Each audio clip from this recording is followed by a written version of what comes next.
BR Ambedkar Konaseema జిల్లాలో shocking ఘటన చోటు చేసుకుంది. కొత్తపేట నియోజకవర్గంలోని ఆలమూరు మండలం కండ్రిగపేటకు చెందిన 6 విద్యార్థులు అదృశ్యమయ్యారు. వీరంతా సమీప బంధువులే కావడం గమనార్హం. విద్యార్థులు 6 స్థానికంగా ఉన్న హైస్కూల్లో చదువుతున్నారు. అయితే 6 ఒకేసారి కనిపించకుండా పోయారు. ఈ ఘటన స్థానికంగా కలకలం రేపుతోంది. అయితే పాఠశాలకు సరిగా వెళ్లడం లేదని తల్లిదండ్రులు మందలించడంతోనే వీళ్లంతా ఇంటి నుంచి వెళ్లిపోయినట్లు తెలుస్తోంది. కనిపించకుండా పోయిన వారిలో 4 బాలురు 2 బాలికలు ఉన్నారు. మార్చి నెల 24 నుంచి ఈ 6 విద్యార్థులు కనిపించడం లేదని తెలుస్తోంది. అయితే విద్యార్థుల తల్లిదండ్రులు పోలీసులకు ఫిర్యాదు చేయడంతో ఈ విషయం వెలుగులోకి వచ్చింది.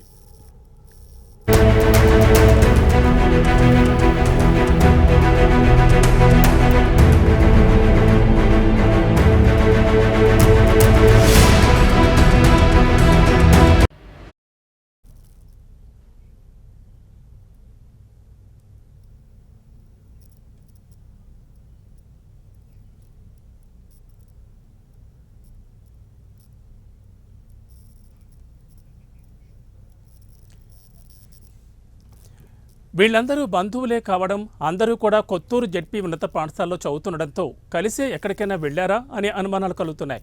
తల్లిదండ్రుల ఫిర్యాదు మేరకు పోలీసులు కేసు నమోదు చేసుకుని దర్యాప్తు మొదలుపెట్టారు.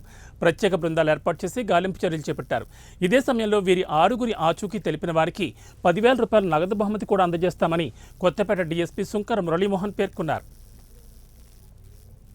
ఆ ప్రాంతంలో మన ఆలమూరు మండలంలోని కొత్తూరు ఉంది కదా, కొత్తూరు దగ్గర కండ్రిగపేట విలేజ్ ఉంది.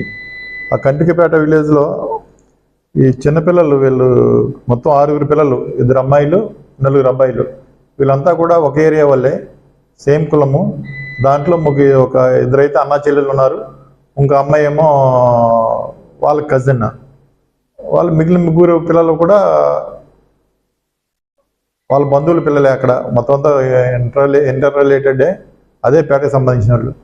వీళ్ళంతా కూడా జెడ్పీ హై స్కూల్లో, మన కొత్తూరులోనే చదువుతున్నారు, జెడ్పీ హై స్కూల్లో చదువుతున్నారు. ఆలమూరు దగ్గర పేరెంట్స్ సరిగ్గా